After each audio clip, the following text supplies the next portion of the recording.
አርሰናል በአደባባይ ተዘርፏል። የዘረፈው ደግሞ ልማደኛው ቼልሲ ነው። ከዚህ ቀደም እንዳደረገው ሁሉ የግራ ክንፍ ተጫዋቹን ድጋሚ ከአርሰናል ሊዘርፍ ችሏል። የተዘረፈውን ተጫዋች ብዙዎቻችሁ ታውቁታላችሁ። ሞርጋን ሮጀርስ ነው። ላለፉት ሳምንታት በጥብቅ በአርሰናል ሲፈለግ ነበር። እውነት ነው። ሞርጋን ሮጀርስ አርሰናልን አይቀላቀልም። ነገር ግን ሞርጋን ሮጀርስ ለአርሰናል ይመጥናል ወይ? የወጣበትስ ሂሳብ ልክ ነው የሚለውን እያነሳን አብረን ጥሩ ቆይታ እናደርጋለን። እሱ ካልመጣ ማን አርሰናልን ይቀላቀላል የሚለውንም በስፋት የምንመለከት ነው የሚሆነው። እስከ መጨረሻው ድረስ አብራችሁኝ እንድትቆዩ ጋብዛችኋለሁ። የቻናሉ ላይ አዲስ የሆናችሁ ቤተሰቦች ሰብስክራይብ፣ ላይክ፣ ሼር ማድረጋችሁን አትርሱ ስል በአክብሮት እጠይቃለሁ። እንግዲህ ትናንትና በሚያስገርም ሁኔታ ነው ቼልሲዎች በስተመጨረሻ ሞርጋን ሮጀርስን የግላቸው ሊያደርጉት የቻሉት። ኦልሞስት ሂር ዊ ጎ ተብሏል። ፋብሪዚዮ ሮማኖ ይህንን ኮንፈርም አድርጓል። ዴቪድ ኦርነስታይን ይህንን ኮንፈርም አድርጓል። ስለዚህ ካሁን በኋላ የአርሰናል ንብረት የሚሆንበት አጋጣሚ የዚህ ተጫዋች እጅግ በጣም አነስተኛ የሆነ የሚመጣ ነው የሚሆነው። 117 ሚሊዮን ፓውንድ ነው ቼልሲዎች የሚከፍሉት። ከዚህ ቀደም ማይካሎ ሞድሪክንም እንዲሁ ከሻክታር ዶኔስክ አርሰናል በፈለገበት ሰዓት ላይ 100 ሚሊዮን ከፍለው አመጣውት እንደነበር ይታወሳል። ለዚህ ነው ሌላኛው የግራ ክንፍ ተጫዋች ተጠለፈ ያልኳችሁ። ሞርጋን ሮጀርስ በጣም ድንቅ ታለንት ያለው ምንም የማይካድ ብቃቱ የማያጠራጠር በፕሪሚየር ሊግ ያየ ነው። በአስቶን ቪላ ቤት ራሱን በደንብ ማሳየት የቻለ ቀደም ብሎ በሚድልስብራው ተጫውቶ ያሳለፈ የማንቸስተር ሲቲ የአካዳሚ ውጤት ነው።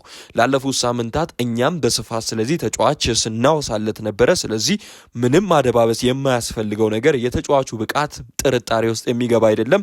አርሰናሎች ይህንን ተጫዋች ስላጡት ተጫዋቹን ብቃቱን ማጣጣል ልክ አይሆንም ብዬ አስባለሁ እኔ በግሌ። ነገር ግን ስለ ዝውውር ሂሳቡ እንዲሁም ደግሞ አርሰናል በዚህ ሰዓት ላይ ትክክለኛ እሱን የሚፈልገው አይነት ተጫዋች ነው ወይ 117 ሚሊዮን ፓውንድ ለማውጣት እንግዲህ የሚለውን ማንሳት ያለብን ይመስለኛል። ይህንን ስናነሳ ታዲያ ቀደም ብሎ የሚመጣው የጆሽ ክሬንኬ ንግግር ነው። ጆሽ ክሬንኬ እንዲህ ሲል አስተያየቱን ሰጥቷል። ትኩረታችን በዋጋው ላይ ሳይሆን በጥራቱ ላይ ነው። ትክክለኛውን ተጫዋች ለማምጣት 200 ሚሊዮን ፓውንድ የሚያስፈልግ ከሆነና ያ ተጫዋች ክለቡን ከፍ ሊያደርግና ዋንጫዎች እንድናሸንፍ ሊያግዘን እንደሚችል በእውነት ካመንን ሁሉንም አማራጮች እንመለከታለን። አላማችን በአውሮፓ ካሉ ምርጥ ቡድኖች ጋር መወዳደር የሚችል ስብስብ መገንባት ነው ሲል አስተያየቱን ሰጥቷል። በእርግጥም ይህ ሀሳቡ ምናልባት የሚያስማማ አይነት ነው ልንል እንችላለን ብዬ አስባለሁኝ። ምክንያቱም በአንድ አንግል ሁለት አንግል ነው አሁን ይህንን ማየት ያለብን። በተለያዩ ፋክተሮች ነው አሁን የሞርጋን ሮጀርስን ዝውውር አለመሳካት እንዲሁም 117 ሚሊዮን ፓውንዱ ልክ ነው ወይ አይደለም የሚለውን ተከፋፍሎ መመልከት ያለብን ብዬ አስባለሁ። በቅድሚያ ከጆሽ ክሮንኬ ንግግር ስንነሳ 117 ሚሊዮን ፓውንድ የሚገባው አይነት ተጫዋች ነው ወይ ለሚለው ሞርጋን ሮጀርስ አሁን ላይ ካለው የማርኬት ሁኔታ አንጻር መመልከት ያለብን ይመስላል። አርሰናል በዚህ ሰዓት ኦልሞስት በትልቅ ሌቭል የሚጫወት አይነት ቡድን ነው። የፕሪሚየር ሊግ አሸናፊ ከዛ ደግሞ የሻምፒየንስ ሊግ ፋይናሊስት የነበረ ቡድን በሚቀጥለው ዓመትም ግቡ ይህንን ሌጋሲ የማስቀጠል ነው። ስለዚህ መድፈኞቹ በቅድሚያ በእንዲህ አይነት የዝውውር ሁኔታዎች ላይ ማድረግ የሚጠበቅባቸው ጉዳዮች ካለው ነባራዊ ሁኔታ ጋር መጓዝም ሊሆን ይችላል። ለምሳሌ ሞርጋን ሮጀርስን የማያስፈርም ከሆነ አርሰናል ትላንትና ፋብሪዚዮ ሮማኖም ይዞት እንደወጣው መረጃ መሰረት የያን ዲያሞንዴን ወኪሎች ቀረብ ብሎ አነጋግሯል። እንግዲህ አስቡት የያን ዲያሞንዴን ወኪሎች ተጫዋቹ አሁንም በማርኬቱ ላይ አቬሌብል ነው ወይ የሚለው ለማጣራት ጥረት አድርጓል ማለት ነው። ይህንን በማድረግ ሲቹዌሽን ውስጥ የሚያልፍ ከሆነ አርሰናል ያን ዲያሞንዴ የሚሳቡ በነገራችን ላይ ከ100 ሚሊዮን በላይ ነው። ያን ዲያሞንዴ በአረብ ሌብዥግ ቤት ነው እንደውም የተመለከትነው የበለጠ። ስለዚህ ልክ እንደ ሞርጋን ሮጀርስ አፋችንን ሞልተን በፕሪሚየር ሊጉ ለአርሰናል ፊት ሆኖ ይመጣሉ የሚለውን ልንናገር አንችልም። እርግጥ ነው የተለያዩ ኳሊቲዎች ያሏቸው ተጫዋቾች ናቸው ሁለቱም። ነገር ግን ፕራይሱ በዚህ ሰዓት ላይ ተመሳሳይ ሆኗል ለብዙ ተጫዋቾች እና አሌክስ ስኮት 80 ይጠይቅባቸዋል። ማቲያስ ፈርናንዴዝ እና ሳንድሮ ቶናሊ የወጣባቸውን አይታቸዋል። በቅርብ አርሰናል እንደ ምሳሌ ያክል ቢወሰድ እንኳን ሳንድሮ ቶናሊ ኦልሞስት 91 ሚሊዮን ፓውንድ አካባቢ ነው ቶተንሃም ስፐርሶች ለተጫዋቹ የከፈሉት። ከዛ በኋላ ግን አርሰናል ይህንን ሂሳብ ለመክፈል አሻፈረኝ ያለው የማቲያስ ፈርናንዴዝን ፈላጊ ነው ሲባል ነበር። አርሰናል ሁለቱም ያላቸው ሂሳብ ደስተኛ አላደረገውም ነበር። በስተመጨረሻም ግን ቶተንሃም ስፐርሶች አስፈርሟቸው። ታዲያ አርሰናል ምን አይነት ስጋት ውስጥ ይከታል አሁን ያለበት አቋም። ተጫዋቾችን ከማርኬቱ ጋር ተመሳስሎ ማስፈረም ይፈልጋሉ የሚለውን ጥያቄ ያስነሳል። በእርግጥ አሁን ጆሽ ክሮንኬ ካለው ንግግር በተቃራኒ ይመስለኛል። ምክንያቱም የጆሽ ክሮንኬ አቋም ትክክለኛ ያመንበት ተጫዋች ከሆነ ወጪዎችን ለማውጣት ግድ የለንም የሚል ቢሆንም ነገር ግን አሁን ማርኬቱ እጅግ በጣም ግሏል። ኢንፍሌሽን በጣም ከፍ ብሏል። በተለይ እንግሊዛዊ ተጫዋች ከሆነ በእንግሊዝ ፕሪሚየር ሊግ የሚጫወት ከሆነ ክለቦች ያዋድዳሉ። እንደው እንደ ፕላን ቢ የተያዘው ብራድሊ ባርኮላ እንኳን በእንግሊዝ ፕሪሚየር ሊግ ያለውን በአጠቃላይ ያለውን ሂሳብ ተመልክተው ፓሪስ ሰን ዠርሜኖች የሰቀሉበትን ሂሳብ ተመልክታችኋል ብዬ አስባለሁኝ። ብዙዎቻችሁ በጣም ከፍተኛ ሂሳብ ነው ባርኮላ ላይ የሚጠሩት። ደግሞ ቢጠሩም የሚያንሱ አይነት ተጫዋች አይደለም። ምክንያቱም ሞርጋን ሮጀርስ በትልቅ ደረጃ ራሱን ፕሩቭ ያደረገ አይነት ተጫዋች አይደለም። 117 ሚሊዮን ፓውንድ የወጣበት ማለት ነው። ነገር ግን ብራድሊ ባርኮላ በተከታታይ የሻምፒየንስ ሊግ አሸናፊ የሆነ ተጫዋች ነው። ያ ብቻ ፕሮፋይሉን ይሰቅለዋል። ስለዚህ ፔጆች ከፍተኛ ሂሳብ ተጫዋች ላይ ቢጠሩ የሆነ የሚያሳፍር አይነት ጉዳይ አይመስለኝም። ላለፉት ዓመታት በደንብ ራሱን ማረጋገጥ የቻለ በሻምፒየንስ ሊግ ምሽቶች የደመቀን የሻምፒየንስ ሊግ ፋይናሊስት ሆኖ ሻምፒየንስ ሊግ ፍጻሜ ላይ በጣም ድንቅ ፐርፎርማንስ ያሳየ ተጫዋች ሂሳቦች ቢወጡለት ምንም የሚያስደንቅ አይመስለኝም። በፈረንሳይ ብሔራዊ ቡድንም ይህ ተጫዋች እኮ በዓለም ዋንጫው ጎል እያስቆጠረ ነበር። ነገር ግን ሞርጋን ሮጀርስ ስሜት አይሰጥም። ትንሽ አሁን የእሱ ጉዳይ 117 ሚሊዮን ፓውንድ እርግጥ ነው ማርኬቱ በዚህ ሰዓት ላይ እንዲህ አይነት መነሻ ዋጋዎች ሆኗል። በዚህ ሰዓት በፕሪሚየር ሊጉ ያሉ ተጫዋቾች ይወደዳሉ። በፕሪሚየር ሊጉ ብቻ ሳይሆን የእንግሊዛዊ ማንነትም ካላቸው ይወደዳሉ። ነገር ግን 117 ሚሊዮን ፓውንድ ቼልሲ ሲያወጣና አርሰናል ሲያወጣም እኩል እንዳልሆነ ማስታወስ አለባችሁ። ላለፉት ዓመታት የአርሰናል የሂሳብ አወጣጥ መንገድ ብዙዎቻችሁ ታውቁታላችሁ። እንደውም አርሰናል እየሰለጠነ መጣና በዝውውር ገበያው ላይ ትከሻ ለትከሻ ከሌሎች ጋር መገፋፋት ጀመረ እንጂ ከዚህ ቀደም በጣም ገንዘቦችን ለማውጣት የሚንቆጠቆጥ አይነት ቡድን እንደነበር ማስታወስ አለባችሁ። ቼልሲ በአንጻሩ ደግሞ ገንዘቦችን ለማውጣት የሚቸግረው አይነት ቡድን አይደለም። የዝውውር ሂሳቦችን ከፍሎ በአንድ ጊዜ ዝውውርን የሚያጠናቅቅ አይነት ቡድን እንደሆነ ማስታወስ ያለብን ይመስለኛል። ስለዚህ በሁለት የተለያየ ጎራ ላይ የተከፈሉ በዛ ላይ ደግሞ ቼልሲዎች ብሎኮ በጣም በዝውውር ገበያው ላይ ከመሳተፍም አልፎ ለትርፋማነት የሚሰራ አይነት ቡድን እንደሆነ ማስታወስ አለብን። ነገር ግን አንድ ደግሞ ትንሽ ግር ያለኝ ሀሳብ ቢኖር ፋብሪዚዮ ሮማኖ ትላንት እንዳወጣው መረጃ መሰረት የአርቴታ ታክቲክ እንዳላሳመነው ንግግር ካደረጉ በኋላ ሞርጋን ሮጀርስ የአርቴታ ታክቲክ አላሳመነውም የሚል አይነት መረጃ አውጥቶ ነበር። ነገር ግን በአንጻሩ የዣቢ አሎንሶ የስልክ ጥሪ ቀርቦለት ካነጋገረው በኋላ የታክቲካል ጉዳዮቹን ካነሳለት በኋላ በአንድ ጊዜ ዝውውሩን ኦልሞስት ተስማማበት። ከዛ በኋላ በግል ጥቅማ ጥቅም ዝግጁ ሆኑ። ከዛም በኋላ ለአስቶን ቪላ 117 ሚሊዮን ፓውንድ ከፈሉ። ይሄ በጣም አስገራሚ ነው። በእግር ኳስ ታሪክ ከታዩ እጅግ በጣም ውድ ዝውውሮች መካከል 5ኛ ላይ መቀመጥ የቻለ ዝውውር ነው። ስለዚህ በቀላሉ የሚታይ አይነት አይመስለኝም። ነገር ግን አርሰናል ትክክለኛ የግራ ክንፍ ተጫዋች ነው ወይ ሞርጋን ሮጀርስ የሚለውም ያጠራጠረው ይመስለኛል እኔ በግሌ። ምክንያቱም አርሰናል የበለጠ የአጥቂ አማካኝ የማስፈረም እድሉ ከጊዜ ወደ ጊዜ እየመነመነ የመጣ ይመስለኛል። ሞርጋን ሮጀርስ ቢመጣ እንኳን ልክ እንደ ማርቲን ኦዴጋርድ አይነት ታክቲካል ዲሲፕሊን ያለው አይነት ተጫዋች አይደለም። በአጥቂ አማካኝ ቦታ ላይ እናጫውተው የምትሉ ከሆነ በኮኔክተርነት ሊያገለግላቸው አሁን የሚችል አይነት አይደለም። ማርቲን ኦዴጋርድ በጨዋታ ሚና ውስጥ ኦልሞስት ከተከላካዮች ኳስ እየተቀበለ ወደ ፊት መስመር የሚያደራጅ አይነት ተጫዋች ነው። ሞርጋን ሮጀርስ በአንጻሩ እንዲህ አይነት ሚናዎችን ብዙም በኡናይ ኤምሬ ስር ሲወጣ አልተመለከትነውም። ነገር ግን ፒውር ሌፍት ዊንገር የምትሉት አይነት ሚና ሊወጣ ይችላል። የእግር ኳስ ዘመኑንም የጀመረው በግራ ክንፍ ተጫዋችነት ነው። ስለዚህ የተለያየ ሚናን የሚወጣ አይነት ተጫዋች እንደሆነ ማስታወስ የሚጠበቅብን ይመስለኛል። ስለዚህ የአርሰናል ፕላን በዚህ ሰዓት የግራ ክንፍ ፒውር የግራ ክንፍ ተጫዋች የሚሆን ከሆነ እንግዲህ ይህንን ተጫዋች የበለጠ የማግኘት እድል ይኖረው ነበረ። የአጥቂ አማካኝ አይደለም የሚፈልገው። ስለዚህ ጥያቄዎችን የሚያስነሳ አንዳንድ ጉዳዮች አለው። በጣም አስገራሚ ነው ይሄ ዝውውር።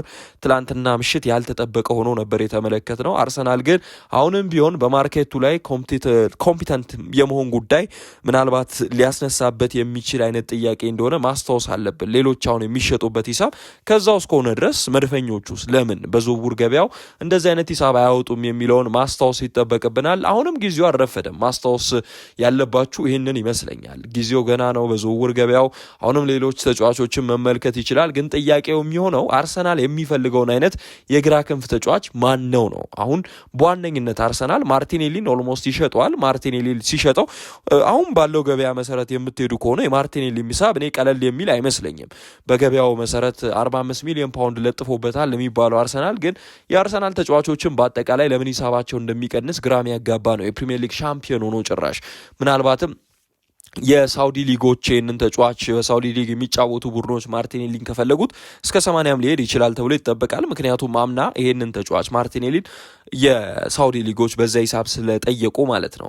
ነገር ግን በሚቀጥሉት ዓመታቶች አርሰናል በዋነኝነት የግራ ክንፉን ለማጠናከር የሚጠቀመው ተጫዋች አሁን በማርኬቱ ላይ አለ ወይ የሚለው ጥያቄን የሚጭር ጉዳይ ሊሆን ይችላል። ክርስቶስ ዞሊስን አስፈርሟል አርሰናል። ዞሊስ ሲመጣ የሊያንድሮ ትሮሳርድ ምትክ ሆኖ ነው እንጂ የሚመጣው የቡድኑ ዋነኛ የግራ ክንፍ አማራጭ ሆኖ አይደለም። ስለዚህ ማርኬቱ ላይ ማን አለ? ያንዲያሞንዴ፣ ብራድሌ ባርኮላ የመሳሰሉ ስሞችን ነው ሃይ ሌቭል አሁን በትልቅ ደረጃ እግር ኳሱ ላይ የምትመለከቷቸው ሌሎች ትልልቅ አማራጮች አሉ ለማለት በጣም የሚቸግርበት ሰዓት ላይ ደርሰናል። አርሰናል ለዛ ነው ያንዲያሞንዴን እንግዲህ ወኪሎቹን ሊያነጋግር የቻለው አሁንም በዝውውሩ ላይ መሳተፍ እንደሚችሉ ለማረጋገጥ ማለት ነው። ሌላ እነ ክቪቻ ክቫራትስኬሊያ አይነት ተጫዋቾችን ታገኛላችሁ፣ ግን እነ ክቪቻ የሚሸጡ አይነት ተጫዋቾችም እንዳልሆኑ ማስታወስ ይጠበቅብናል። ስለዚህ አርሰናል አሁን ባለው ማርኬት ተስማምቶ በገበያው ላይ ትከሻ ለትከሻ ከሌሎቹ ጋር መገፋፋት እስካልቻለ ድረስ ሌሎች ተጫዋቾችም ያመልጡታል ማለት ነው። ከዚህ ቀደም እናስታውሳለን ቼልሲ ላይ ሀፕን ያደረገው ማይካሎ ሙድሪክን ከአርሰናል ተጋፍቶ ወሰደ። ከዛ በኋላ አርሰናል ሊያንድሮ ትሮሳርድን አስፈረመ። ትሮሳርድ የተሻለ ኬሪየር አለው። ማይካሎ ሙድሪክ በአንጻሩ ከዶፒንግ ጋር በተያያዘ በዚህ ሰዓት እግር ኳስ እየተጫወተ እንዳልሆነ ማስታወስ አለብን። እንዲህ አይነት ሞመንቶች ይፈጠራሉ። እርግጥ ነው ቼልሲም ቢሆን በባህሪው ይሄ ዝውውሮች ላይ ጥናት አድርጎ ታርጌት አድርጎ የሚመጣ አይነት ቡድን ባይሆንም የአሁኑም ግን በጣም ቀደም ብሎም ክትትሎች ያደረገበት አይነት ዝውውር እንደሆነ ማስታወስ የሚጠበቅብን ይመስለኛል። ምክንያቱም ቼልሲ ኦልሞስት ሞርጋን ሮጀርስ ጋር ስሙ መያያዝ የጀመረው አርሰናል በፈለገው ሰዓት አካባቢ እንደነበር ማስታወስ አለብን። ስለዚህ ይሄ ፕላን ያልተደረገበት አይነት ዝውውር ነው ሙሉ ለሙሉ ባንልም፣ ግን የቸኮሉ ይመስላል። 117 ሚሊዮን ፓውንድ እርግጥ ነው ከ100 ሚሊዮን ፓውንድ ጀምሮ ነው አስቶን ቪላዎች የሚደራደሩት የሚል አይነት መረጃ ሲወጣ እንደነበር እናስታውሳለን። 130 ሚሊዮን ፓውንድም ሲጠይቁ ነበረ። በተለይ ደግሞ የኤሊዮት ኤንደርሰን ሂሳብ በዝውውር ገበያው ላይ በጣም መነጋገሪያ ከሆነ በኋላ የተጫዋቾችን ዋጋ በአንድ ጊዜ ብሎ እንዲያደርግም ያደረገ ይመስለኛል በግሌ። ከዛ በኋላ ሌሎች ተጫዋቾችን ብራድሌ ባርኮላም ሂሳባቸው በጣም ከፍ እያለ መጣ። ማርኬቱ ከፍ እያለ መጣ እንጂ ዝቅታን አልተመለከትንበትም። ስለዚህ ጥያቄዎችን የሚያስነሳ ይመስለኛል እኔ በግሌ። ነገር ግን ሂሳቦች በዝውውር ገበያው እንዲህ አይነት ሂሳብ የሚቀጥል ከሆነ አርሰናል በምን አይነት ገጽታ እናየዋለን የሚለው ጥያቄ ውስጥ የሚገባ ነው። አሁን ቀጣዩ ደግሞ ብሩኖ ጎማሬዥ እንዳይሆን ያሰጋል። ብሩኖ ጎማሬዥ 28 ዓመቱ ላይ ነው የሚገኘው። የቀጣይ እግር ኳስ ምዕራፉን መወሰን ይፈልጋል። አስታውሱ እነ ሪያል ማድሪድ አማካኝ የሚፈልጉበት ሰዓት ነው ይሄ ጊዜ። ከኒውካስትል ዩናይትድ ጋር ቀርቦ ሪያል ማድሪድ ለድርድር ምናልባት ለዚህ ተጫዋች የሚመጣ ከሆነ የሚያገኝበት እድል ከፍተኛ ሊሆን ይችላል። ስቲል ጎማሬዥ ከአርሰናል ጋር ስሙ ስለሚያያዝ ነው እንጂ አርሰናል ብቻ አይደለም በገበያው ላይ የሚፈልገው። ስለዚህ መንቃት ያለበት ሰዓት ነው። ሞርጋን ሮጀርስ የማንቂያው ደውል ይመስለኛል። እርግጥ ነው ሞርጋን ሮጀርስ 117 አርሰናል ይከፍላል ለማለት ይከብዳል ቀድሞውኑ። ምክንያቱም 80 ሚሊዮን ፓውንድ ነው የአርሰናል መነሻ ሲባል ሲነገር እንደነበር ማስታወስ አለብን። ስለዚህ ተጫዋቹም ቢሆን በግል ጥቅማ ጥቅም ተስማምቶ ቼልሲ መረጠ። በሂሳብም ደረጃ የተሻለ ደሞዝ የሚከፍል አይነት ቡድን ሊሆን ይችላል። ነገር ግን አንድ እንደውም ስለ ቼልሲ የገረመኝ ነገር ቢኖር በሻምፒየንስ ሊግ የማይሳተፍ ቡድን ሆኖ ቼልሲ ከሞርጋን ሮጀርስን ማስፈረም መቻሉ በጣም ትኩረትን የሳበ ጉዳይ ሆኗል። ቼልሲ በአውሮፓ መድረኮች አይሳተፍም በመጪው የውድድር ዓመት። ስለዚህ ይህንን ተጫዋች መንጠቅና ኦልሞስት የግሉ ማድረጉ ራሱ በጣም ትኩረትን የሚስብ ጉዳይ ይመስለኛል። የዣቢ አሎንሶ ፕሮጀክትም በጣም ወጥነት አለው ተብሎ ይጠበቃል። ከዚህ በኋላ ሌሎች ተጫዋቾችን የሚያመጣል ተብሎ ነው የሚገመተው። የአርሰናል ፕሮጀክትስ በአንጻሩ ሌሎች ተጫዋቾችን የግራ ክንፍ ቦታውን በማን ሊሸፍን አሰበ? ማርቲኔሊ ሊያቆይ ያሰበ እንደ የሚያስብል አይነት ጥያቄዎችን ያስነሳል። በእርግጥ ሌላ ማስታወስ ያለብን የአርሰናል ፕላን ቢ ሊሆን ይችላል ብዬ የምገምተው ዞሊስን ኦልሞስት ቀድሞ ማምጥቶታል። ዞሊስ አሪፍ ፐርፎርማንስ የሚያሳይ ከሆነ በመድፈኞቹ ቤት ምናልባትም የግራ ክንፍ ቦታ የመጀመሪያ አማራጭ ሆኖ ከተገኘ የአጥቂ አማካኝ ዋነኛ ፕላኑን አርሰናል ሌሎች ተጫዋቾችን የሚያደርግ ከሆነ ማርቲን ኦዴጋርድን ምናልባት ባካፕ ሊያደርገውና የአጥቂ አማካኝ ፒውር የሚባል የበለጠ ሊመግብ የሚችል አጥቂዎችን ዮኮሬሽን ሊመግብ የሚችል አይነት ተጫዋች የሚያገኝ ከሆነ ዞሊስ የግራ ክንፍ የመጀመሪያ አማራጭ የማይሆንበት ምንም ምክንያት ያለ አይመስለኝም። ምክንያቱም አርሰናል እንዲህ አይነት አወዛጋቢ አይነት የዝውውር ሁኔታዎችን ሲፈጥር ከዚህ ቀደም ስለተመለከት ነው ማለት ነው። የሚያስገርም ነገር ካሁን በኋላ አልጠብቅም በአርሰናል ቤት። በግል ይህንን ያልኩበት ምክንያት የግራ ክንፍ ቦታ አማራጭ አንደኛ የለም። ሲቀጥል እንዲህ አይነት እንደ ዞሊስ አይነት ተጫዋቾችን የመጀመሪያ አማራጩ ቢያደርግ ከማርኬቱ አንጻር አርሰናልና ሚኬል አርቴታ ካመኑበት ኦልሞስት ተጫዋቹ የቋሚነት ቦታውን የሚወርስበትም አጋጣሚ ሊኖር ይችላል። የአጥቂ አማካይ ማስፈረም ወይ ደግሞ እንደው ዩሊያን አልቫሬዝ የመሰለ ተጫዋችን የሚያመጡበት እድል ካለ አርሰናሎች እንዲህ አይነት ሲቹዌሽን ሀፕን ሊያደርግ ይችላል ብዬ እገምታለሁ። እኔ በግሌ በአርሰናል ቤት ብዙ ጊዜ በተለይ በዝውውር ገበያው ኤክስፔክት ታደርጉና በጣም ዲስአፖይንት ሲያደርጓችሁም ትመለከታላችሁ። ስለዚህ የሚያስገርም አይነት አይመስለኝም። የሚቀጥሉት ቀናቶች በጣም ለአርሰናል የቤት ስራው ከፍ የሚልበት ሊሆን ይችላል። ካሁን በኋላ ድጋሚ ስካውት የሚያደርጉበት አጋጣሚ ይፈጠራል።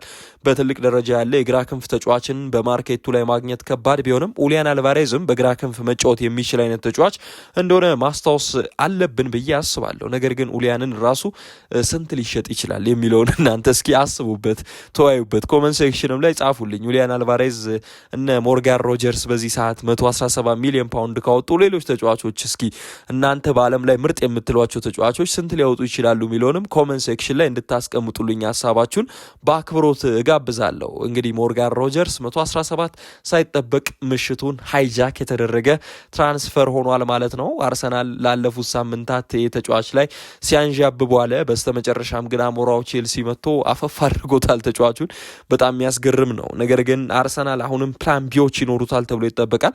የባርኮላን ጉዳይ ደግሞ ለማስታወስ ያክል ሊቨርፑል ራዳር ውስጥ ያለ ተጫዋች ነው። ያን ዲያሞንዴም ጭምር ደግሞ በፓሪስ ሰን ዠርመን በጥብቅ የሚፈለግ አይነት ተጫዋች እንደሆነ ማስታወስ ይጠበቅብናል። ስለዚህ የበለጠ ድራማዎችን የሚቀጥሉት ሳምንታት ላይ እንመለከታለን። ለአርሰናል ደጋፊ ግን ድራማው ልብ ሰባሪም የሚሆንበት እድል ሊኖር ይችላል። ትልቅ ዝውውር ሲጠብቅ አርሰናል የማይጠበቁ ዝውውሮችን ሲያደርግና ዝውውሩን ሲያጠናቅቅም ትመለከታላችሁ። ስለዚህ አርሰናልን ማመን ቀብሮ ነው። ማርኬቱን መምሰል አልፈልግም ብሏል አንድሪያ ቤርታም።